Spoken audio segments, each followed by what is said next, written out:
Don't be an anonymous investor. Join the stock market social media platform public.com.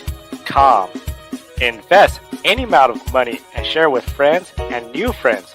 Discover new opportunities, such as new companies and potential business partners, and useful tools for beginners, and share your experience with friends on public.com. Link in the video description gets you $5 for being a Grid Network viewer. Use the referral code GRIDnet for your free $5 to invest and start investing and networking on public.com.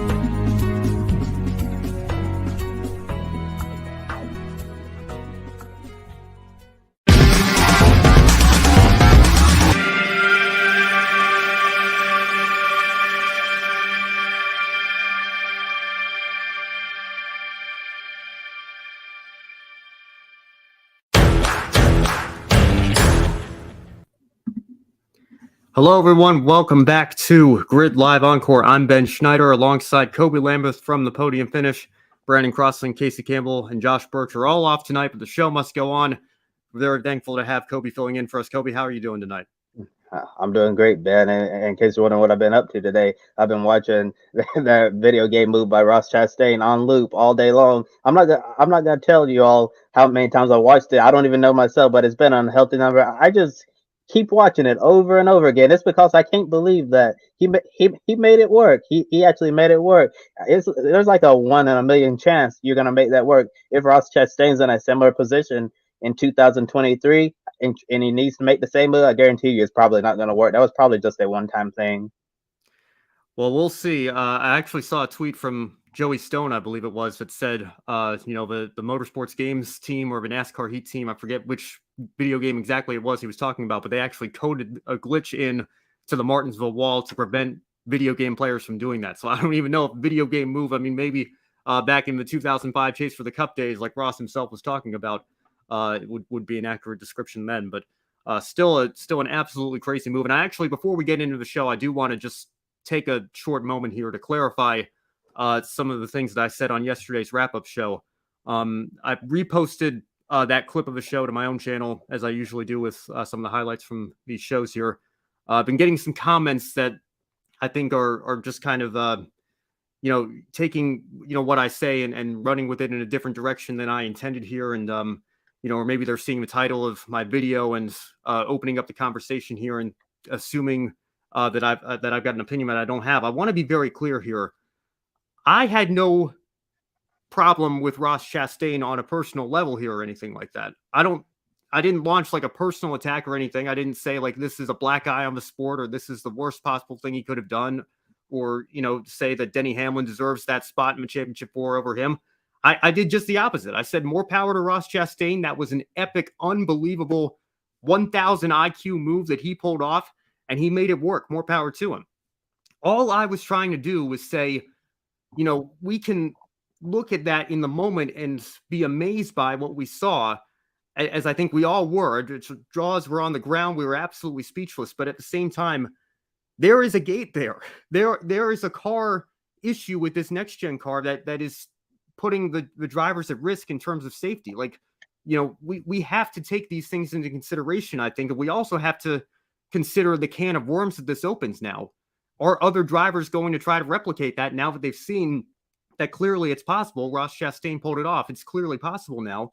Are they going to try to do that when we come back, especially if Martinsville continues to be a cutoff race? And then if you have multiple guys trying to do that on the final lap next year and one of them runs into trouble and the others are closing at a high speed, I mean, that presents a major safety issue, particularly if they're getting rear-ended, especially in light of what Tyler Reddick just put out today, and we certainly wish the best for him. Hopefully he's able to compete at Phoenix, but there are layers to this that I think, if all you look at is, the fact that it's great, of course, that people are talking about NASCAR and that video has been viewed millions of times and it was the #1 play on SportsCenter top 10 and, local media, national media, international F1 drivers are talking about it. That's all fantastic, but we have to be reasonable enough to come together once the news cycle dies down and say, what does this mean for the future? What precedent does this set? What are we going to do if other drivers try to pull this off going forward and it doesn't work? And we can't let this spiral out of control, I think, to the point where everybody's doing that on the last lap. Because, and like you said, Kobe, I don't think it's going to get to that point. I don't think every driver is going to be that bold. I'm not surprised that Ross Chastain is the one that thought of it, because we've seen similar moves like that from him in the past, and aggression levels like that. But I don't think these are conversations that are completely unwarranted. And one final thing I want to say before we get into the main topics of the show tonight, I want to point out something that Larry McReynolds said on Sirius XM this morning, and I want to be very clear again. Larry McReynolds is a legend of this sport. As far as I'm concerned, he's got a Hall of Fame resume. He has accomplished more in broadcasting and as a crew chief and within the sport as a whole than I could ever possibly dream of accomplishing in whatever career path I take in my own future. I've got a tremendous amount of respect for him. But when he came out and said, shame on NASCAR if they're even considering a rule change or policing this in any way, shape, or form, I'm sorry. I can't get behind that, because to me, that sounds like we're shutting down even having the conversation. We're shutting down even being open to the idea that maybe there is a legitimate concern here in regards to safety. Maybe there's a legitimate Pandora's box that has been opened now that would be very hard to close if we don't at least make a statement one way or the other as to how we're going to handle moves like that in the future. And so I think to shoot that down, to shoot that conversation down entirely and say, well, shame on NASCAR if we're even going to talk about it, I just can't get behind that. So, I welcome people who might disagree with me, who might think that was completely awesome and there are no worries. I welcome the people that didn't like that at all and maybe think, Ross Chastain should have been given a track limits violation or whatever. I know it's not really track limits because he is staying within the boundaries of the wall. He used the wall to make that move. But, I welcome those conversations and disagreements, but we have to keep it civil. But I always say on this show, I want us to have these discussions and have these civil debates and civil discourse without, getting to that point where, we're shooting each other down. So whether it's you, Kobe, or, Josh or Brandon or Casey or Joe or Daniel on the Women in Motorsports show, or Adam or Matt Bro or whoever it is, we can disagree with stuff and still be perfectly okay. And I think that, in this particular age, I made a tremendous, colossal mistake and error of voicing my opinion on Twitter. I think that was absolutely incredibly foolish of me. And I think anytime I do that, it's incredibly foolish because you know what you're going to get. But that's all I wanted to say in regards to yesterday's show. I want to be very clear, all credit in the world to Ross Chastain, but at the same time, I think that these conversations are important and are worth having. And hopefully we're going to continue to have them even as we get into the off season here, because we've got some serious conversations to have, obviously, in regards to the next gen car. Disregarding even, whatever Ross Chastain did yesterday. So, those conversations need to be had, and I'm sure we're going to have them at a later date. We also have a serious conversation to be had in regards to what happened at the end of the Xfinity Series race. As everybody, I'm sure, remembers by now, Ty Gibbs took the checkered flag on Saturday, but it was certainly not a very popular win among the drivers fighting for the win were Joe Gibbs Racing teammates Brandon Jones and Sammy Smith, who were fighting for a spot in the Championship 4 in the drivers and owners playoffs, respectively. Now, Gibbs took the 19 of Jones and the 18 of Smith 3 wide in an aggressive move in the closing laps, which led to a spin for the 18 of Smith. And then coming to the final lap, Gibbs slammed in the back of Jones going into turn 1, stealing the race win and ending his teammates' championship chances. Gibbs was already locked into Phoenix on points. So, Kobe, the first question of the evening here, how bad of a look is this for Ty Gibbs, especially given the fact that these are his teammates that he's dealing with?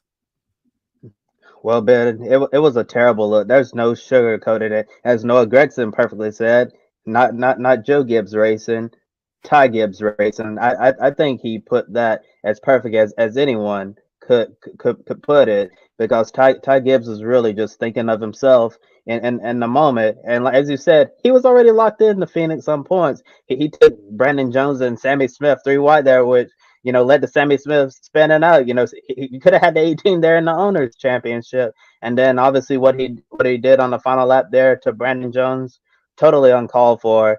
And I don't think there's nothing wrong with a bump and run or anything like that, but to do a dump and run, it's bad enough when you do it to a driver who's not your teammate, but it's even worse when you do it to a teammate. And in order for Ty Gibbs to truly mature and understand why this is not right, he really needs to begin thinking about the big picture. At the end of the day, yeah, you want to be the one to go out there and win races and championships, but in a situation like this, you have to think about more than yourself and your own desires. You have to think about the company as a whole, and instead of only a single Joe Gibbs Racing entry in one Toyota versus three Junior Motorsports Chevrolets, it could have been a 50-50 split. Joe Gibbs Racing would have had a 50% chance of winning the championship. Now all the hopes rely on Ty Gibbs versus Dale Jr. and Kelly Earnhardt's cars. So I feel like that Ty Gibbs made a very, very selfish move here. And I got to commend Brandon Jones for how he handled this. He handled this situation a lot better than any driver, any one of us would have done. He was very upset, said that he lost the respect of Ty Gibbs. And I think if anybody had any respect left for Ty Gibbs before Martinsville, it's probably all gone now, because he had to have a police escort leaving the track on Saturday night, and he needed a police escort entering the track on Sunday morning. I really hope Ty Gibbs will legitimately try to learn from this situation, because it's a horrible look when you take out your teammates. And I know we don't like to see team orders in motorsports. I don't like them at all. And I'm glad we didn't see any team orders. We saw them racing out, but at the same time, when you're in the driver's seat, you shouldn't have to be told anything. You should think about big picture. I'm locked in on points. If Brandon Jones is going to win this race, I'm just going to hold second, so we can do what's best for the organization moving forward. But instead, Ty Gibbs wanted to win that race, so end up taking out his teammate. And the thing is, if I were a driver, I took out my teammate like that, I wouldn't even be celebrating at all. In victory lane, I would get out of the car, and I would feel dejected because I know that was wrong. But Ty Gibbs, he gets out of the car, does this like, so what, and that's not a good mentality to have at all. Ty Gibbs certainly has a lot to learn if he's going to be a full-time NASCAR Cup Series driver. As right now, with Kyle Busch leaving the 18 car, the worst kept secret in the Cup Series garages, Ty Gibbs is going to be in that car. And before I said, do I think Ty Gibbs is ready to be a full-time NASCAR Cup Series driver? I said from a talent standpoint, yes, but from a maturity standpoint, no. And I still stand by that. I'm not even sure if Ty Gibbs is ready for the Cup Series in general, despite all the talent that he has, because this was not good at all.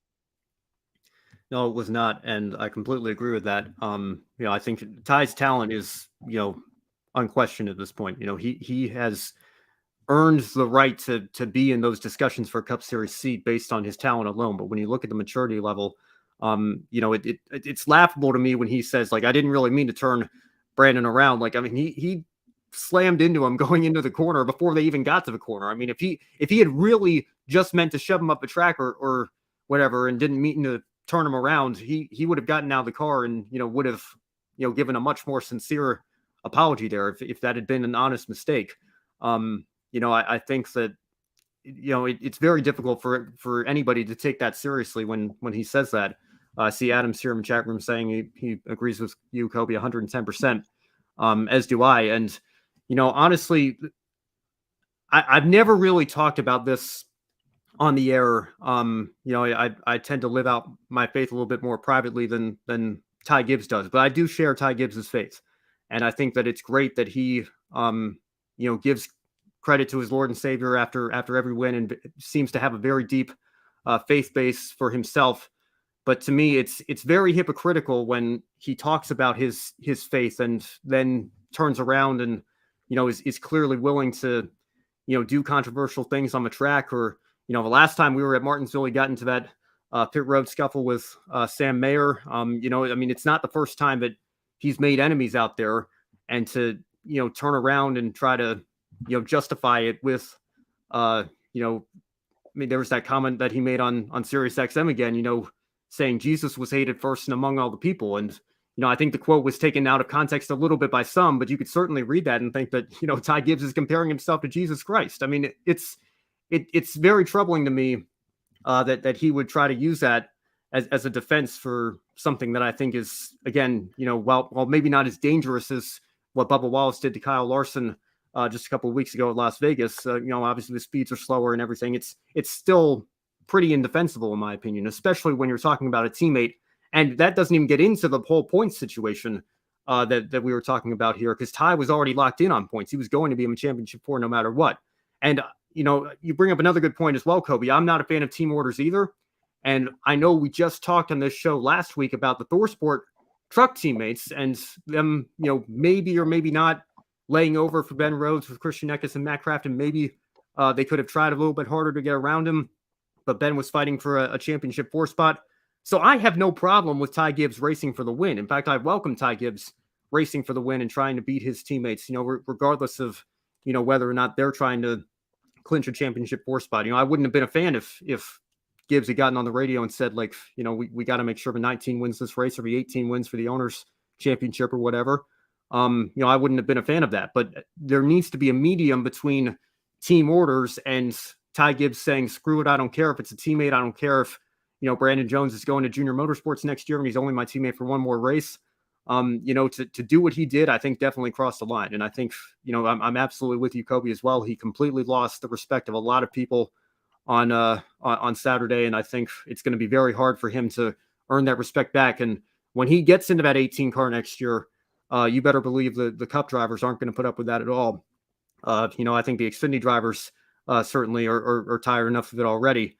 And, I know he's already doing some Cup starts this year with 2311, and he's shown speed there as well. So he's, like we said, his talent is amazing, and he's going to be a superstar of his sport one day, but he has to learn how to reel things in a little bit.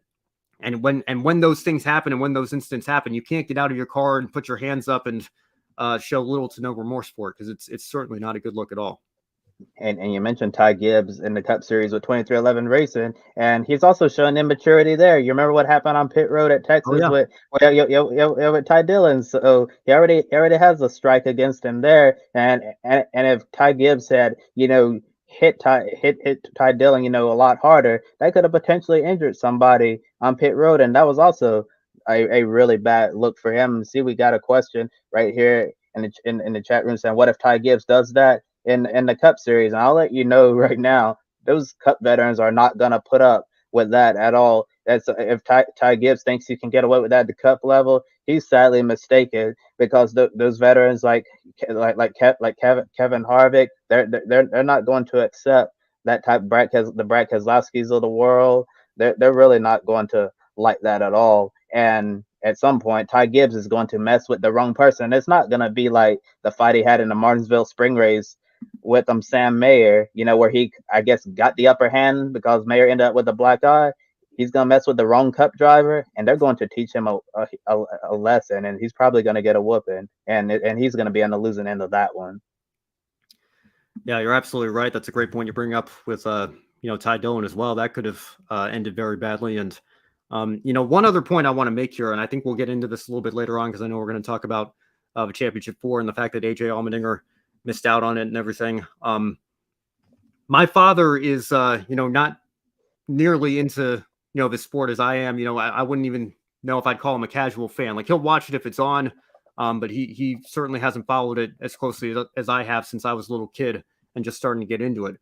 He watched the end of the race with me because it was on big NBC, and we were watching it together, and I called it. I said, as soon as they took the white flag, the 54 was going to send the 19 to the moon, and that's exactly what he did. And once they, were showing the replays of it, he asked me straight up, like, is that allowed? Because if that is allowed, this is not a legitimate sport.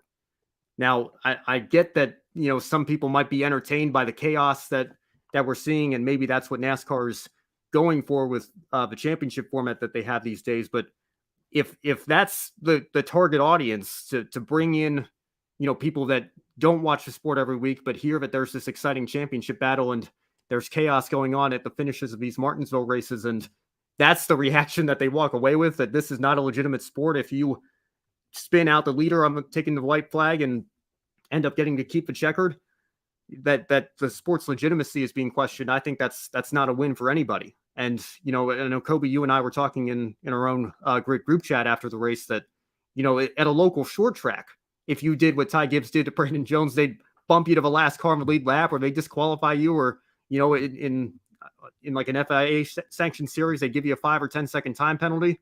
NASCAR is the only sport that I can think, or the only racing series that I can think of that has no clear definition of any sort of avoidable contact penalties whatsoever. And the fact that there are local short tracks that will take this more seriously than the Cup Series and the Xfinity Series and the Truck Series, well, I think is, what Ross Chastain did, I know we were just talking at the beginning of the show, that's absolutely not a black eye on the sport. There might be some controversies in regards to how we react to that, but, it's certainly a black eye on Ty Gibbs, if not on NASCAR entirely, for letting that go completely unpoliced. Yeah, it was certainly quite a black eye from Ty Gibbs. And getting back to the Ross Chastain incident, speaking in terms of legitimacy of the sport, the excuse me, I said the way I see that, you were talking about what if we have everyone doing that on the last lap. Like, let's say next year we come to Martinsville, the cutoff race, that the top two need to win in order to go to Phoenix. And so they need to, do whatever they have to do. So how is it going to look if we have, the top two, just right in the wall? Because like the leader thinks that the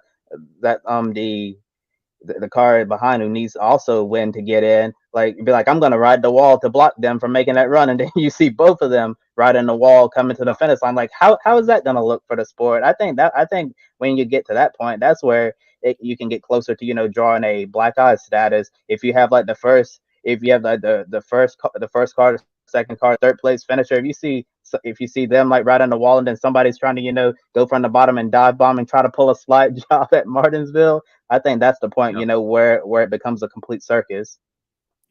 Yeah, well, yeah, and that's a good point as well. Like if it's a carbon copy in the point situation next year, and Denny Hamlin finds himself in that situation again, and he knows what Ross Chastain's willing to do, would he be willing to try it himself to defend against that? Because what happened yesterday, he had absolutely no defense against there.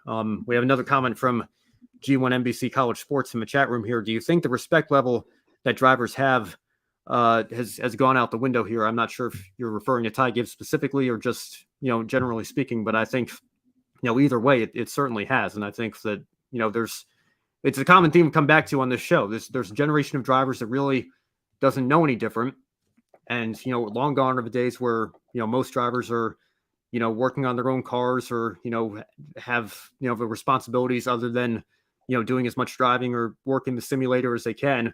And I think that they just get a little bit way over their head and start driving way over their head, and it leads to the controversies like we're talking about with Ty Gibbs right now.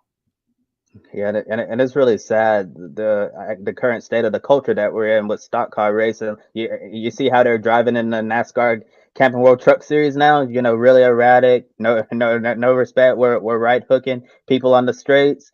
Like Carson Hocevar did, I believe it was to Colby Howard at IRP.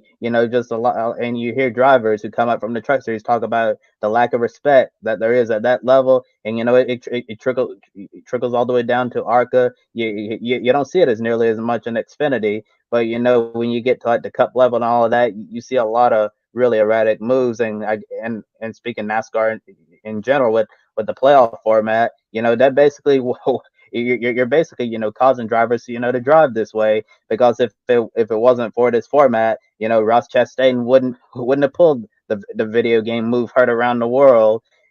This is, as I said on yesterday's wrap-up show, everything that we're seeing in terms of this, it stems directly from the system that we've created.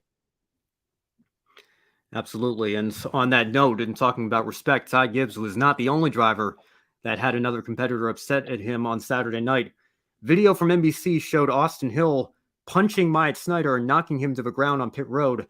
Now, cameras caught the aftermath of the deal shortly after it happened on Saturday night, before footage of the punch itself was shown from another camera angle on the Cup Series pre-race show Sunday afternoon. So, Kobe, we've seen plenty of fights at Martinsville before, but was this a step too far from Austin Hill on Myatt Snider?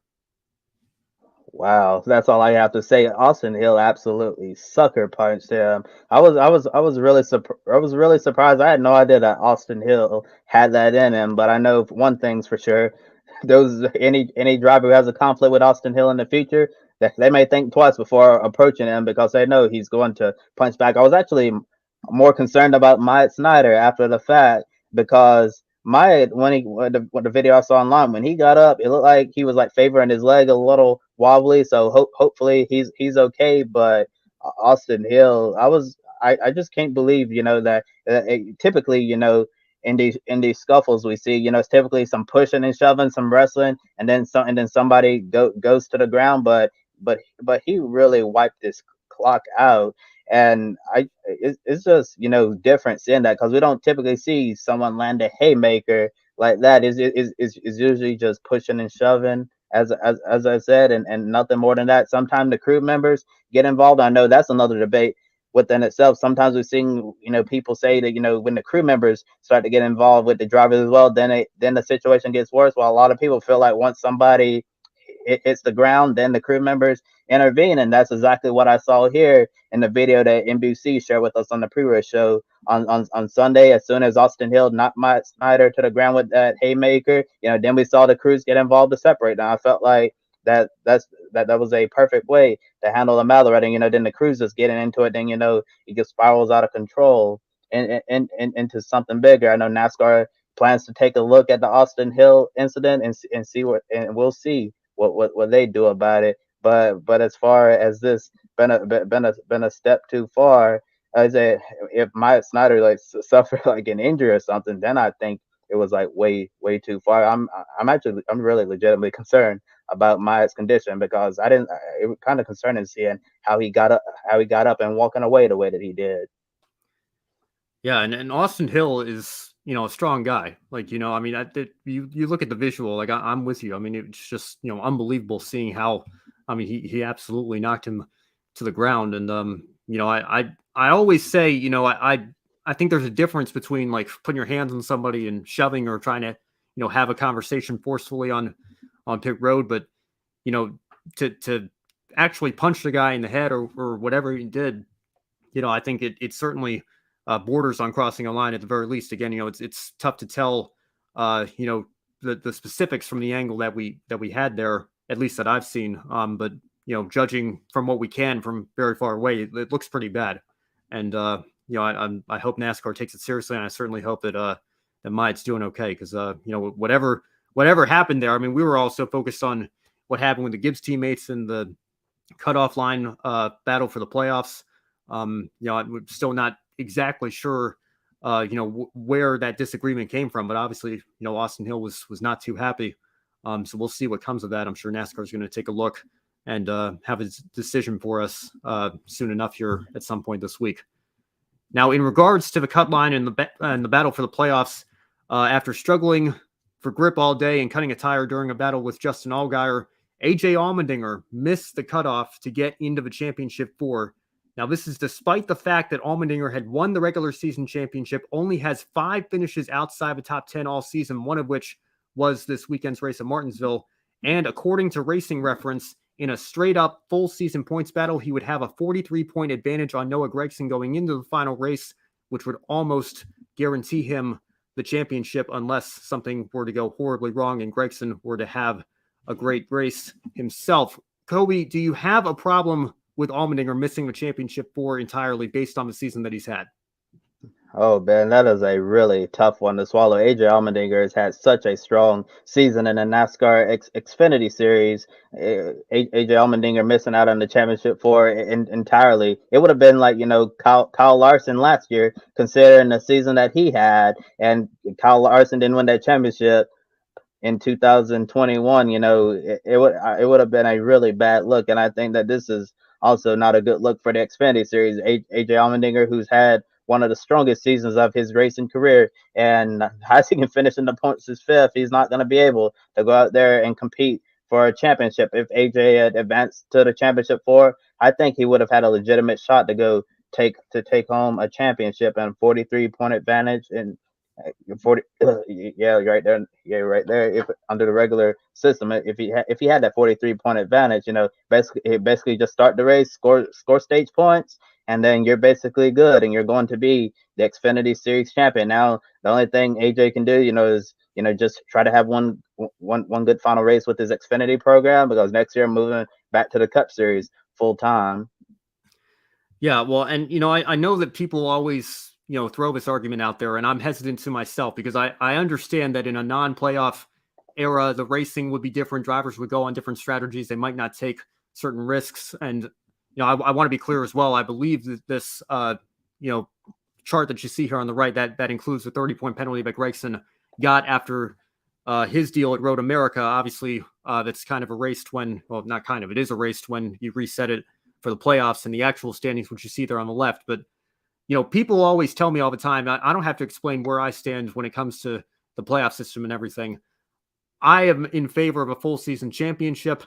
I've always been, and people will come to me and they say, we can't talk about that anymore. This is just how it's done now. And my response to that would be, if that's how it's done, why does the chart that you're looking at on the screen right now even exist? Why is Racing Reference, which is owned by NASCAR, going through all the effort to keep track of this? If it doesn't matter, if it's not relevant or interesting to look at all, why do we even have an official site that is owned by NASCAR keeping track of it and logging these statistics here? And, AJ Allmendinger has had a phenomenal career renaissance with colleague here since he's gotten into the Xfinity Series. He's the back-to-back regular season champion. As far as I'm concerned, it should either be him or Gregson, who has the strongest case as champion this year. We'll know for sure after Phoenix, I guess, who has the most points tallied throughout the year. But there's no reason for him to be finishing fifth in the championship point standings and that be where he's capped here. And I think that, after a season that he's had here, maybe not quite as dominant in regards to wins as Kyle Larson had in the Cup Series last year, but I think, obviously I understand the playoffs are not going anywhere. This is the system and the era that we are living in right now. But I think, I know people have thrown the idea out there in the past, like maybe the regular season champion should get a bye to a championship 4. I don't know that the reaction would be great if we went that far, but I think you need to consider upping the bonus points that the regular season champion gets or something like that, because for the regular season champion to have a season like AJ Allmendinger's had and it still not be enough for him to make it even to Phoenix with a shot of a championship. I mean, we were talking on this show after they reset it, after he won the regular season championship, they reset the points and he drops to 4th immediately. Now that just, regardless of what you think of the system, if that's the case, if that's even possible, it doesn't make a lot of sense to me. So, I think that, even if you are a defender of the playoff system and like the unpredictability and the entertainment that it brings, I think you have to acknowledge that there are some deep flaws in it. If, what the season that Allmendinger had, if he's not even going to be eligible to race for a championship, I think we need to take a look at some reform there. So those are my thoughts on that, Kobe. I don't know if you want to follow up to anything I said there before we move on. Mm-hmm. Yeah, and also brings into question, the legitimacy of winning a NASCAR championship in this playoff system.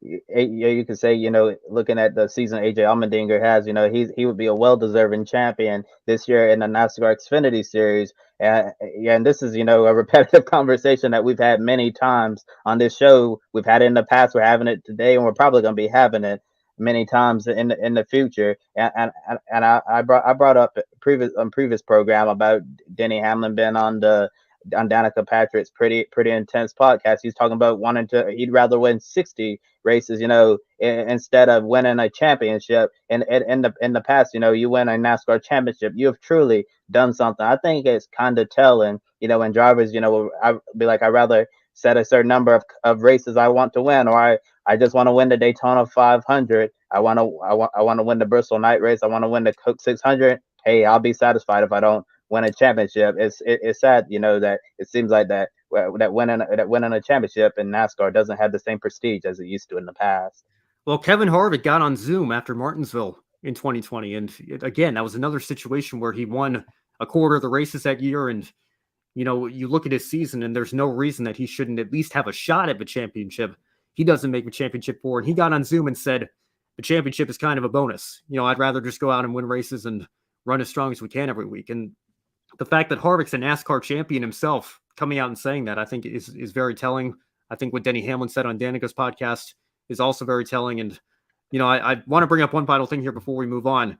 I know I always bring the whose line is it anyway catchphrase into these conversations, in a jokingly manner. Everything's made up and the points don't matter. This is a screenshot that I took of the playoff leaderboard at the time that Brandon Jones was leading in the Xfinity race. Ty Gibbs was locked in on points. Gregson and Berry already had their wins, obviously. And with Jones leading, NBC literally showed that the points from 5th to 8th didn't matter because everybody else who was locked in already had, Gibbs already had the advantage that he had in the points. And obviously with Jones leading, that would have been a win for him in addition of a 2 for Gregson and Berry. So again, I just think that, I know people like the system for the chaos and the unpredictability, but I think it is still deeply flawed. And if we're not going to get rid of it entirely and go back to a full season championship, we need to look at, allowing certain changes to be made, because I don't think there's any reason AJ Allmendinger shouldn't have a shot at a championship next week at Phoenix based on the season he's had, just as I didn't think Kevin Harvick deserved to be locked out of a championship for Phoenix in 2020 based on the season that he had there in the Cup Series. So we'll see. I think we're locked in until the new TV deal comes in 2025 at the earliest. So we'll see if anything comes after that. But this is where we are now. The championship 4 is set. And like we were talking about earlier with Ty Gibbs, Kobe, it's 3-on-1 instead of 2-on-2 with Junior Motorsports and Joe Gibbs Racing. Josh Berry, Noah Gragson, and Justin Allgaier will all have a shot at the Xfinity Series title, while Ty Gibbs looks to steal the glory from the JRM team. So, Kobe, who is your pick of these 4? Who do you think is most likely to win the Xfinity Championship this season? I think all 4 of those drivers could potentially win this championship, but the one I'm going with, I think this is setting up to be a Noah Gragson take all. It's been quite a season for Noah Gragson. He's been at the highest of the highs and the lowest of lows, especially after what happened at Road America, in which a lot of people thought he should have been parked for the rest of the race and suspended. The following week, that was a week that was not good for Noah. But since that incident, I've really seen a change in him. I've seen him do a lot smarter things on the racetrack. Seems like he's beginning to mature a lot, getting some extra cup starts under his belt, racing against some of the sport's most decorated veterans. I think Noah Gregson's going to get a send-off championship as he moves up to the NASCAR Cup Series full time next year with Petty GMS. But looking at the others, I think Josh Berry could also rise to the occasion. Who knows what will happen with Justin Allgaier? I know Phoenix, traditionally been a really good track for him, but I don't know if I've seen Justin Allgaier take that next step this season, where I feel like he could be a lock for the championship. As for Ty Gibbs, I think they're gonna bring him a good piece, but after what happened at Martinsville, I don't see him winning this Xfinity Series championship. And in regards to Brandon Jones, I think Brandon Jones is going to remain classy. I don't think he's going to do anything to jeopardize Joe Gibbs Racing winning this Xfinity championship, although he really doesn't have anything to lose at all, because like, what are you going to do if I cost you the championship? Fire me? I'm already leaving anyways. That's a fair point. I just want to point out Gregson's results, because I think he would be my championship pick as well. Based on how he's been running since Darlington, his results are as follows: first, 10th, 3rd, 2nd, 1st, 4th. That is an incredibly strong track record. That 10th place finish, by the way, is Talladega, which is always a little bit unpredictable and things aren't always in your control as much. So if you throw Talladega out there, Martinsville, the 4th place finish that he just had this weekend, that's his worst finish really in a couple of months here, aside from that Talladega race. So he's firing on all cylinders. He looks like he's got all the momentum with him. Ty Gibbs, I don't know if this is going to kind of cast a cloud over him, based on what's happened this weekend, and maybe mess with his mentality and his momentum a little bit. It's always interesting seeing somebody try to play the villain role and fulfill that story. I certainly wouldn't put it past him, but I think Gregson's a little bit better suited to take it at this point with the momentum that he's got. Josh Berry, I think, would be an incredibly cool story given the journey that he's been through. But with finishes of 11th and 20th in this round, aside from his win at Las Vegas, I just don't know that he's going to have enough. I think he's been kind of the 3rd driver in the Junior Motorsports lineup this year behind Gragson and, of course, Allgaier. And Allgaier's kind of been the king of consistency over the years, but he's never quite broken through to take that next step and win the championship. So I'm sure it would be a feel-good story for him and his fans as well if he were to do that. So, of course, with this format, I wouldn't put it past any of these 4 drivers. They're all very capable, but I would be with you, Kobe. I'm going to go with Noah Gragson. I know Brandon has been on the Josh Berry train for months now, so he's that's going to be his pick in regards to who wins the championship. But it is a great championship 4, and I think any one of them is going to be able to have a shot to take a walk-off victory at Phoenix and win the championship with it. Yeah, and I want to add one more point before we move on to the next section. after Christopher Bell's victory yesterday, Joe Gibbs talked to Claire B. Lang about the move Ty Gibbs pulled on Brandon Jones, and Joe Gibbs says that none of us want what happened on Saturday night. When things like that happens, there are going to be consequences. And the media also spoke with Ty Gibbs' father, Coy Gibbs, who said that it was really disappointing to see that happen. So hopefully, Coy and Coach Joe will talk to Ty and try to help him move on from this and learn from it.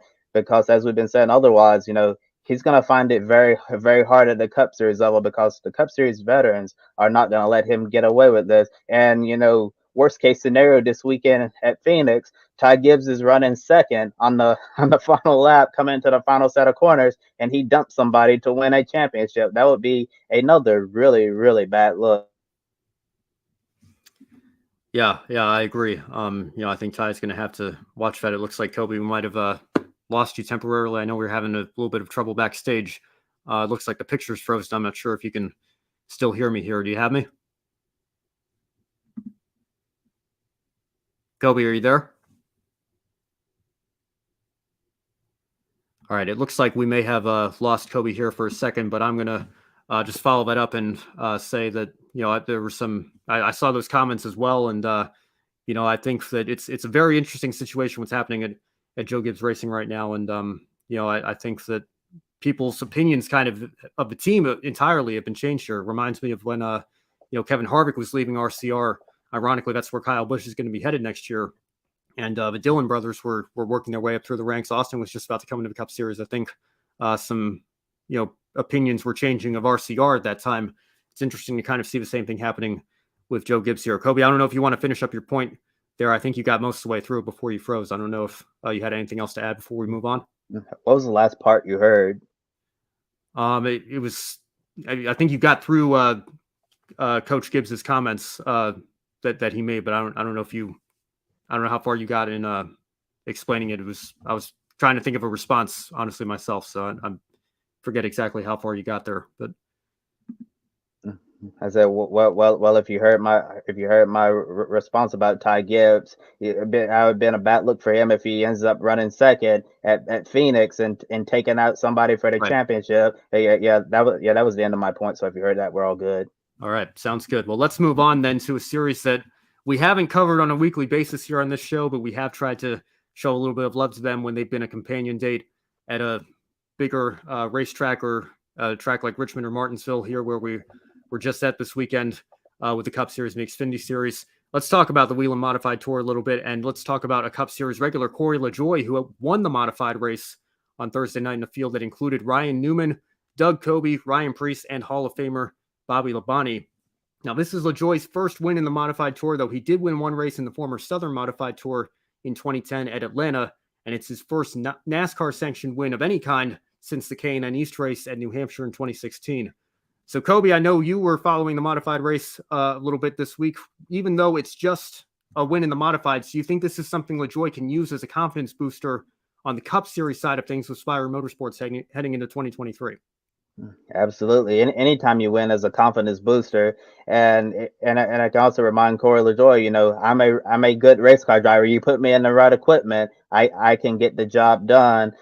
I was actually a little surprised when I saw him on the entry list at Martinsville. I don't know if it was already previously announced, but obviously he got in some really good equipment, put on a show, ruffled a little bit. Fellas well know Tommy Baldwin wasn't really happy with them. Corey LaJoie, good thing Tommy Baldwin's still able to take the Owners' Championship, but Tommy Baldwin really wanted that grandfather clock, and he felt like Corey LaJoie, was being too aggressive, not racing the regulars with respect. But at the end of the day, this is a one-off for Corey LaJoie. Try to respect the championship contenders, as much as you can. But when you have nothing to lose, you're gonna do whatever it takes to win. I think this can absolutely be a confidence booster for Corey LaJoie, because it reminds him, that I have what it takes to get the job done, and if you put me in the right car, I can do it. And based on the most recent announcement we saw with Spire Motorsports, it seemed like they have a lot of plans to become a lot more competitive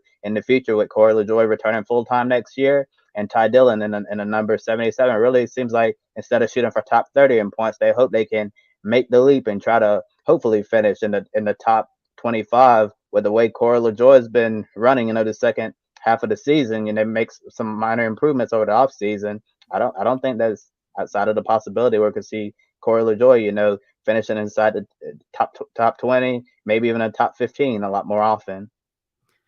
Yeah, well, I know we were talking about Corey after he fought for the win in the Atlanta race. And, even if he had won that race, I think it would have been a little bit of a battle for him to get into the top 30 in points. I mean, that's just an indicator of how rough of a season it's been for him and that Spire team. So I think I'm absolutely in agreement with you. It's a huge confidence boost for him going into next year. Anytime you can win a race in any division in NASCAR, it certainly is a feel-good story for you. And, particularly for Corey to do it at Martinsville, I know he has to be thrilled with the performance that he gave this week. And, I also agree on the front of Spire Motorsports as well. I think that they definitely want to take the next step forward, and it certainly provides some momentum for one of their drivers. We'll see what Ty Dillon can do in that second car as well next year, but we'll just have to wait and see. It's going to be interesting to see how they can take this and maybe build on that and the momentum that they'll take with this heading into next season.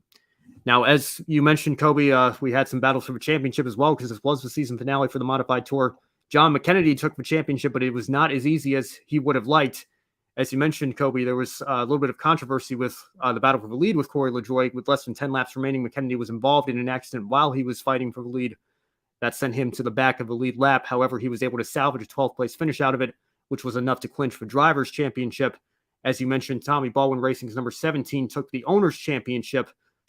They've split the season with Doug Coby, Jimmy Blewett, and Mike Christopher Jr. And I have to say, it's great to see Tommy Baldwin still involved in NASCAR. I know we miss his team over in the Cup Series. They had a lot of great moments for an underfunded team, but it's great to see the success that they're having now that he's back in the modified. So really great stuff happening for that program as well. Now, before we close out the show tonight, Kobe, we've had a lot to talk about, obviously, with the Xfinity Series, and great to get to show the Modified Tour a little bit of love on tonight's show as well. What's your one shining moment from the Xfinity Series or the Modified Series this weekend? My one shining moment has to go to Brandon Jones. I was really impressed with his composure after the race. I thought he handled himself really well, as was said, and he handled this situation a lot better than most of us would have done. Being taken out by a driver, not just any driver, but your teammate, the one that you have to sit with in competition meetings on Monday mornings. And it makes me wonder how the competition meeting was at Joe Gibbs Racing this morning. Probably not good, but Brandon Jones moving to Junior Motorsports in 2023, replacing Noah Gregson in the number 9. It's going to be interesting to see what he'll be able to do with that. I also wanted to add something else. According to Adam Stern from Sports Business Journal, in just 6 minutes time, Ross Chastain is going to release merchandise from his Melon Man brand, related to his move he made at the end of the Cup race yesterday. And they were wondering, like, what are they going to call this move? Like they have the pass in the grass, stuff like that. It seems like Ross Chastain's team has decided to call it the Hell Melon, and the Hell Melon that was hauling the wall. So if you're interested in buying merchandise, it's going to be on sale at 8 p.m. Eastern time, just a few minutes away, for $28. I just pulled up the tweet. I think that's very clever, obviously, getting the melon theme in there for Ross Chastain. I have to say, regardless of what you think, it's been a great weekend of attention for NASCAR and the move that Ross Chastain made. And I saw a tweet from the Melon Man brand account that was making a joke along the lines of Florida Man, because obviously Ross Chastain's from Florida. So, if nothing else, it's been fun to see that, and fun to see NASCAR again in the spotlight in terms of national and even international media for something that isn't an objectively negative thing. I know some people have tried to take it as a negative thing here, but I think there's a lot to celebrate in this aspect as well. And it's great to see NASCAR making the headlines for those reasons. In terms of my one shining moment, Kobe, I'm with you on Brandon Jones. I think he reacted very well to that as well as he could have. But, I know we just talked about it, but I want to give my one shining moment to Tommy Baldwin Racing. I know that Owners' Championship means a lot to Tommy. His family has such a history in the Modified Series, and to get that number 7 car, in a position to take that Owners' Championship, I know means a lot to him. And I remember growing up and seeing that team overachieve on the super speedways with Dave Blaney. I still, to this day, think that, maybe Dave should have been the Daytona 500 winner in 2012 with how NASCAR handled that race going into the early hours of Tuesday morning. But it's great to see Tommy still involved in the sport somewhere and having success. And, we'll see what his program can do going into next season as well, because I'm sure they're going to take this momentum and build on that, just as Corey LaJoie might on the Cup Series side of things for his program as well. That's going to do it for tonight's episode of Grid Live Encore. Be sure to subscribe to the Grid Network right here on YouTube. Follow us on all of our social media platforms, Twitter, Facebook, Instagram, and TikTok. We're also streaming on Twitch and LinkedIn now as well, so be sure to follow us there. If you really liked what you saw tonight, you can take just a few minutes after the show to invest in our Patreon, help keep Grid Network on the air throughout 2022 and beyond. And of course, as always, special thank you to Colin, Deshelle, Mark, and Robin. Your continued support means the world to us. It allows us to continue to do what we love here at Grid Network. If you'd rather make a one-time donation, you can buy me a coffee. That link is in the description box below as well. Any amount will help us continue to grow our motorsports media outlet. Finally, visit our sponsor, Public.com, the stock market social media home. The referral code GRIDNET in the link below and on screen gives you $5 to invest. Public.com allows you to connect with your friends, make new friends, and use tools to learn how to invest in the stock market. Now, Kobe will be back on Wednesday hosting Grid Tonight with Josh Birch. Friday, Joe Samniego hosts the Women in Motorsports program with Daniel Zeri.